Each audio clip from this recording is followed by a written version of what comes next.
I wanted to revisit the generational theory again, and in particular, revisit the most relevant part of that to today, which is, according to the turnings, we are currently in a crisis. So, in particular, in the United States, we are in the fourth turning in a crisis period, and I don't think anyone would argue with that. There are a lot of things happening in the world. There are a lot of things happening in the West and in our country. I just kind of want to talk through some of them because, the authors make their case by comparing to history and saying, here's the generations as we see them, here's the turnings as we see them, here's the cycles as we see them, looking back. But some would then say, okay, what good is all of this theory if we can't then know something about the future? Well, I think the reality is, the world is so complicated, even in looking back, with the vision of being able to look back and say, oh yeah, no, this is really what happened. Even that is hard. So being able to look forward and say, we know what's going to happen. We know what's to come, or what we know what's going to be the things that everyone remembers as the causes of the crisis or the high or whatever. But I think it's also a thoughtful exercise to just think about all the things that are happening and say, hey, one of these might be the final spark, right? Or the final straw. Also worth thinking about is that the crisis, according to their theory, turns into a high, which means at some point the crisis gets figured out, right? Whatever the problems are, whatever the instabilities are, they get figured out. A new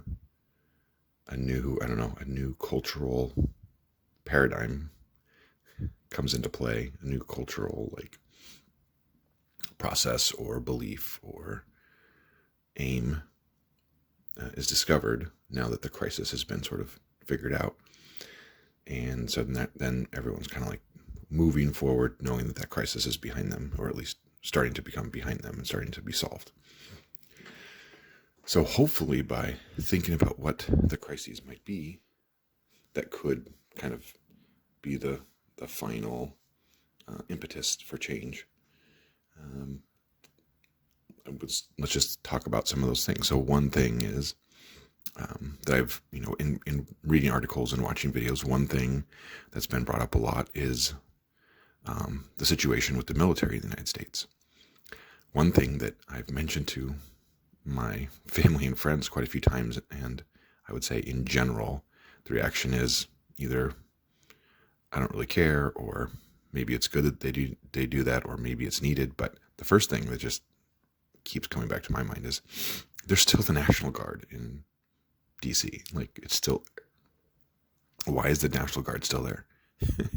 It's just so weird. Clearly something's happening. Well, either something's happening or these people are just nuts, right? They're paranoid and they're keeping the National Guard there for no reason. So one or the other has to be true. Other things I've read suggest that there are changes in the military, and not just the kinds of things that they would give in a, public statement, but internally there apparently are there purges or attempted purges and loyalty pledges and things like that in the military, which is interesting. Does that mean that we're about to see a change of course? Maybe the crisis, if the end of the crisis, or the thing that will be the biggest part of the crisis comes from the military side, maybe that's part of it. Maybe the way that the military works internationally and in the U.S. is going to radically change, and a new order will come from that. Who knows?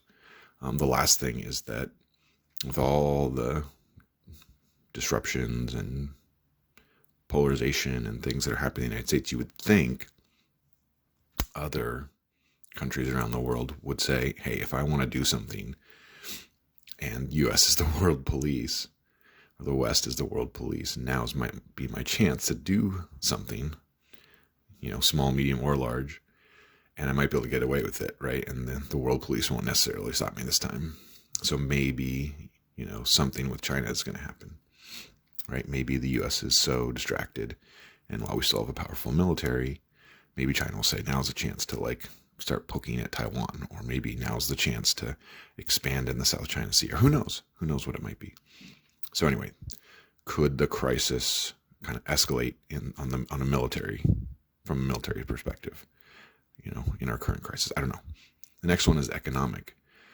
People have been talking about the economic a lot because those have been the mini crises, recently, or in the current four turnings.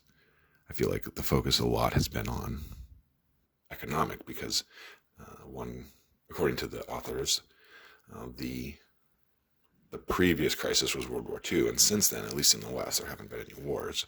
There have been, proxy wars where there's really no consequence for the West, right? The Middle East or the Balkans. I don't know, maybe you could argue that that's part of the West. But really, since World War II, a lot of the discussion is around the economic.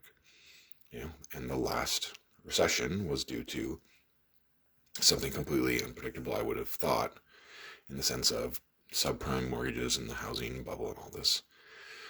I'm sure there were people who called that out and said, oh, this is a problem, but there were probably people calling out tons of economic things, right?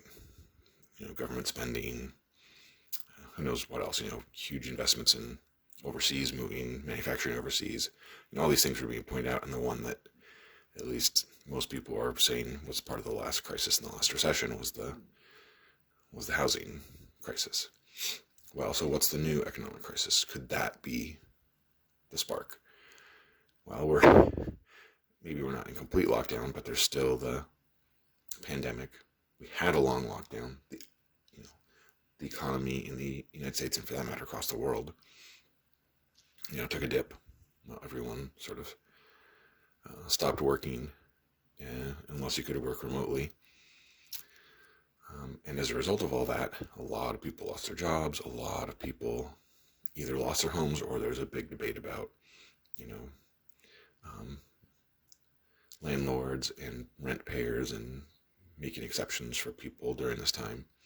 That could come to a breaking point where, in the same way to the housing bubble, but also there's been stimulus. The government spending has not gone down. Any political entity in this country that says therefore reduced spending is, completely full of it, because obviously no matter what, spending is only going to go up right now. So is there inflation on the horizon, like a large inflation, either like 1970s style inflation or hyperinflation? Will the economic movers and shakers, the financial movers and shakers in the West and in this country, will they lose control? Will they not have any more levers to pull or dials to turn? And all of a sudden, either due to supply chain problems or availability of goods problems or, just general economic downturn, will all of a sudden certain things, certain goods, certain foods, certain supplies just not be available, and then we start to see inflation? Because you'd think with all of the spending, with all the money being pumped into the economy, maintaining kind of stable inflation, low 2-3% inflation, is that even going to be possible? Why isn't it kicking up? So maybe there's an economic thing coming. Internationally, there's a lot of tension, and not just, what I mentioned about China, but also, there's a lot of interesting things happening over in Europe, the EU. There was Brexit, and that supposedly happened, right? And now the UK and the EU are trying to figure out if they really are separate, or it's just kind of a symbolic gesture, or what. The EU was unstable for quite a while after the housing crisis, rippled through the world. The EU is, for a while, Greece and Italy were having debt problems, and there was a lot of shifting of funds and things to make that stabilize. Some people thought maybe Greece would leave the EU as well, or at least leave it, at least wouldn't use the euro anymore because of the austerity they had to experience. But at this point, that seems to have gone away, at least talked about in the general media.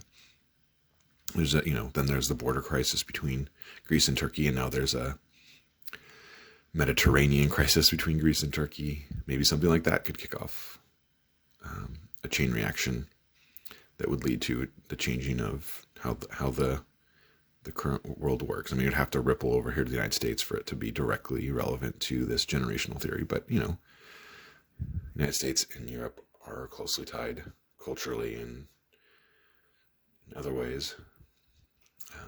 So I don't know, something international could happen. I mean, maybe there's even things happening internationally that, you just don't read about in the mainstream media, and that could be an impetus. What about from like a civilian point of view? Well, there have been protests around the country about all sorts of things, about the lockdown, about, how bad the United States is, etc. Maybe there could be a market shift if these protests become more severe and, all of a sudden cities become not just semi-unattractive, but just become almost impossible to live in unless you're connected to the, city and state governments. Maybe only connected people will be able to live in the city. If things get out of control, maybe police action will go too far, or maybe police action will become so, neutered that, people can't live in the cities. I mean, I don't know, maybe that could go either way, I guess. The lockdowns, while they aren't happening like they were, say almost a year ago, they're not that strict. There have been more serious consequences for breaking the new rules, and the rules that are coming out are even weirder. It's affecting schools, or it's already affected schools, but it's affecting schools. It's affecting hobby interests. Who knows? Maybe the rules will get so strange and people will stand up to them, and then maybe something will happen from that. Maybe the, authorities having no teeth will expand to other parts of society, and all of a sudden there'll be like a change in how things work, and there'll be like more private policing going on. Who knows? Another area that could see some pretty significant change would be kind of the official political arena. What if one of the parties collapses? People have talked about the split in the Democrat Party. The split in the Democrat Party between kind of the centrist Democrats, or the establishment Democrats, or the pro big business, pro war Democrats, and the progressives. There could be a split there that could have consequences. On the other side, the Republicans and the the Tea Party crowd, or the MAGA crowd, or whatever. There could be a split there. I mean, a lot of people who would have supported Trump probably saw the Republicans as betraying him by siding with the middle, just saying, no, there's nothing to see here, nothing's gone wrong, bye Trump.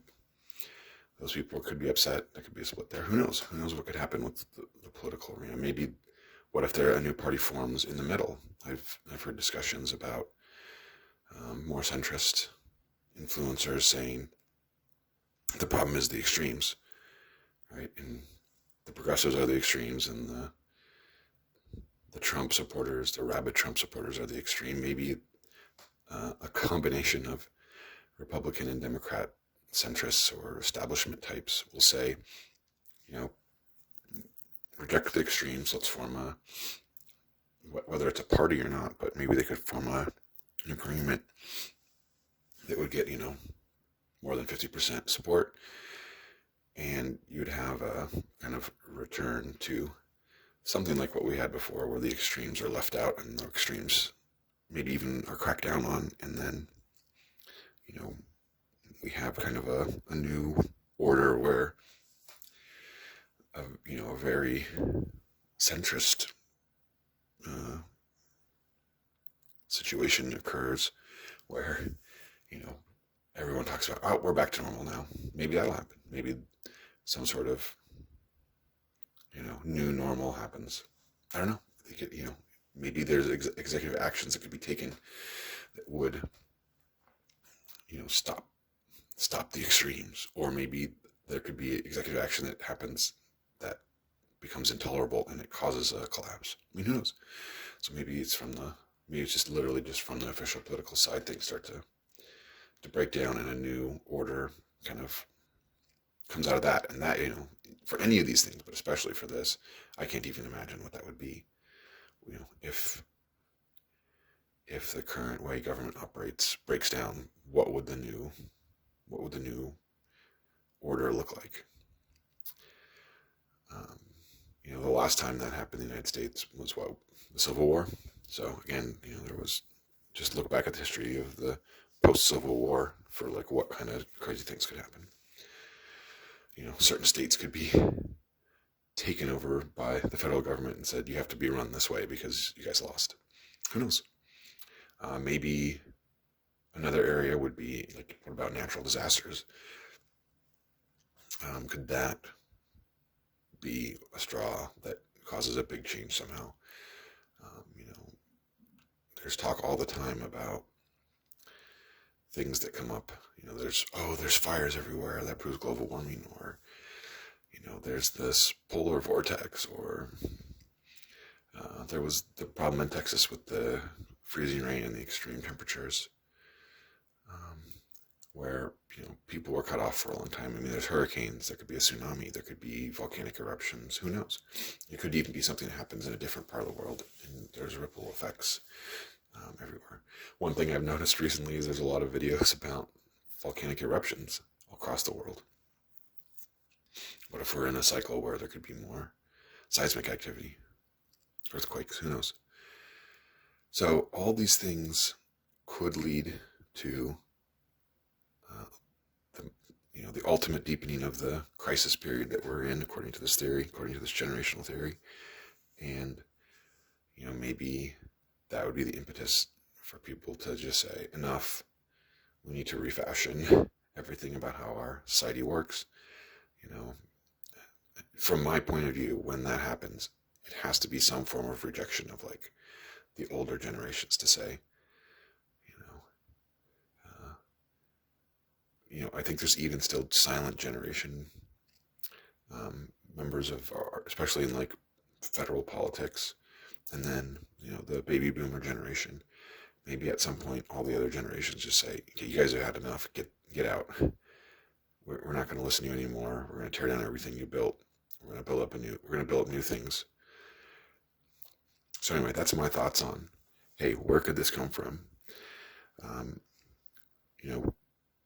What would be the impetus for the thing that would lead to a change? And again, the reason I talk about this is because if you think back to the previous cycle, the previous fourth turning, and the previous crisis, it was, according to the authors, it was the Great Depression and then World War II. And World War II was the final deepening of that crisis. And once it was resolved, again, there was the post-war boom. It was the baby boomer generation came from that.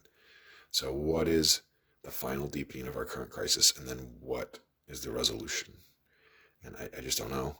I don't know what will be remembered. We'd have to fast forward 20 plus years for that to happen. Maybe not 20, maybe 10 years. But what is the final deepening of the current crisis? What is the final straw that leads to, the younger generation saying, okay, we're in charge now, or our ideals are in charge now. We're gonna set up a new way of doing things. We're gonna set up a new modified culture, a new modified, worldview or political philosophy or whatever it is as dominant, and it's gonna, reshape our society. So what is that? I don't know. I don't know. Again, I don't know if this generational theory is useful in trying to predict that kind of thing. I think the value it brings is in pointing out that we're in the crisis, right? In the same way that some people have said, oh, 2020 is going to be the start of it. There were people who were predicting 2020 will be difficult. 2020 will have, will be the deepening of the crisis and even more challenges. But, if the generational theory is true, 2020 isn't even the beginning or the end. It's like right in the middle of the crisis. So the real question is what comes next. Anyway, if you have any thoughts or feedback, put comments in the video or contact me in some other way. Thanks for listening.